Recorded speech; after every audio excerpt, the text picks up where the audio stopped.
Hello friends.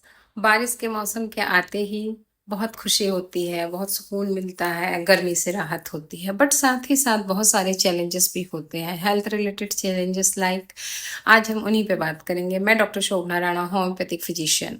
आज हम बात करेंगे कि जैसे ही मौसम चेंज होता है, जैसे ही गर्मियों से बारिश आती है, तो बारिश में हमें बहुत सारी बीमारियों को फेस करना पड़ता है, जैसे कि वेक्टर बॉर्न डिजीजेस होती हैं, वाटर बॉर्न डिजीजेस होती है, स्किन इन्फेक्शंस होते हैं और रेस्पिरेटरी इन्फेक्शंस होते हैं, गैस्ट्रिक कंप्लेंट्स बढ़ जाती हैं। तो आज हम बात करते हैं सारी इन डिजीज़ों से हम कैसे बच सकते हैं। Water borne diseases, cholera, typhoid, gastroenteritis, gastric infections बढ़ जाते हैं कंटामिनेटेड वाटर और कंटामिनेटेड फूड के कारण। इस समय हमें ध्यान रखना है कि हमें बाहर का स्ट्रीट फूड अवॉइड करना है, और बाहर का जो भी हम पानी पीते हैं या फिर हम नॉर्मल पानी पी रहे हैं तो हम उससे थोड़ा ट्रीटेड वाटर लाइक आप उसे बॉईल करके पी सकते हैं, फिल्टर का पानी पिए और आप इस कंटामिनेटेड वाटर और फूड से बचें ताकि आपको water borne diseases, malaria, chikungunya, dengue, ये मच्छर के काटने से फैलते हैं, क्योंकि बारिश के मौसम में स्टेगनेंट वाटर होता है, उसमें मॉस्किटोज की ब्रीडिंग होती है और ये प्रॉब्लम्स बढ़ती है। तो हम इसका प्रिवेंशन करने के लिए आसपास के एरिया में पानी इकट्ठा होने से बचाएं, और साथ ही साथ हम फुल स्लीव्स के कपड़े पहने, मॉस्किटो रेपेलेंट लगाएं और अपना ध्यान रखें। सोते वक्त आप नेट लगा सकते हैं। तो हमें मॉस्किटो बाइट से बचना है, मच्छरों से बचना है, आजू बाजू पानी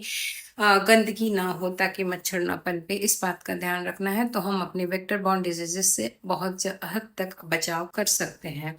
जहाँ पानी इकट्ठा हो रहा है, आप वहाँ पे थोड़ा तेल डाल देंगे तो वहाँ मॉस्किटो ब्रीडिंग नहीं होगी।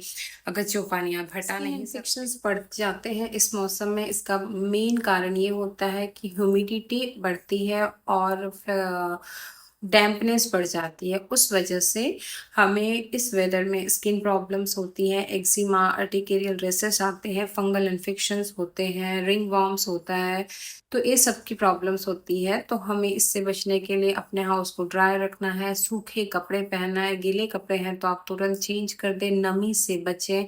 अगर आपके यहाँ बारिश के मौसम में मोस्ट ऑफ द टाइम देखा गया है कि सीलन आती ही आती है, तो उस सीलन से बचने के लिए अगर जिस समय धूप निकली हुई है तो हम अपने घर को प्रॉपर वेंटिलेट करें, प्रॉपर ड्राईनेस मेंटेन करें, तो हम इस प्रॉब्लम से बच सकते हैं। अब आते हैं बारिश के मौसम की सबसे फेवरेट बीमारी, सर्दी जुकाम, फीवर, कफ, कोल्ड जो बढ़ जाता है इस मौसम में। इसका मेन कारण ये होता है कि फ्लक्चुएशन ऑफ वेदर। हम देखते हैं कि सुबह बहुत ज़्यादा क्लाउडी वेदर हो रहा है, थोड़ी देर बाद बहुत ज़्यादा सन एक्सपोजर हो जाता है, बहुत ज़्यादा धूप, बहुत ज़्यादा गर्मी, नमी, ह्यूमिडिटी। तो ह्यूमिडिटी एंड वेदर के फ्लक्चुएशन के कारण, मौसम के बार बार चेंजेस होने के कारण हमें ये प्रॉब्लम्स आती हैं। तो सर्दी जुकाम की प्रॉब्लम आ जाती है, गले में दर्द आता है, रेस्पिरेटरी इन्फेक्शन हो जाता है, अस्थमा वाली प्रॉब्लम बढ़ जाती है, ये भी डैम्पनेस की वजह से बढ़ती है।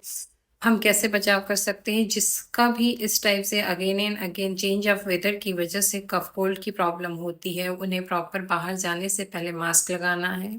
आपको ऐसा लगता है कि कोई कंटामिनेटेड पर्सन है जिसे कफ कोल्ड है, तो उसे थोड़ी सी डिस्टेंस मेंटेन रखें। और जैसे ही मौसम चेंज होता है, हम क्लॉथ्स और एसी। अब आते हैं डाइट एंड रेजिमेंट पे।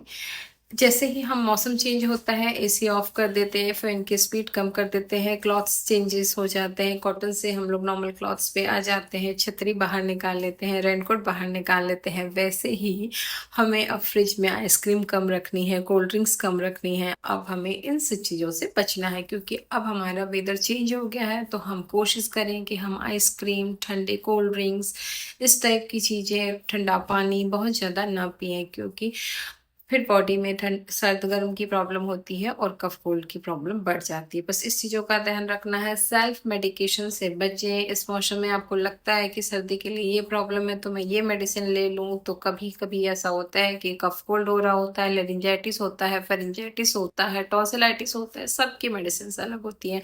तो सेल्फ मेडिकेशन से बचें, अपने पास के नियरेस्ट अच्छे से होम्योपैथिक डॉक्टर से कंसल्ट करें। Thank you.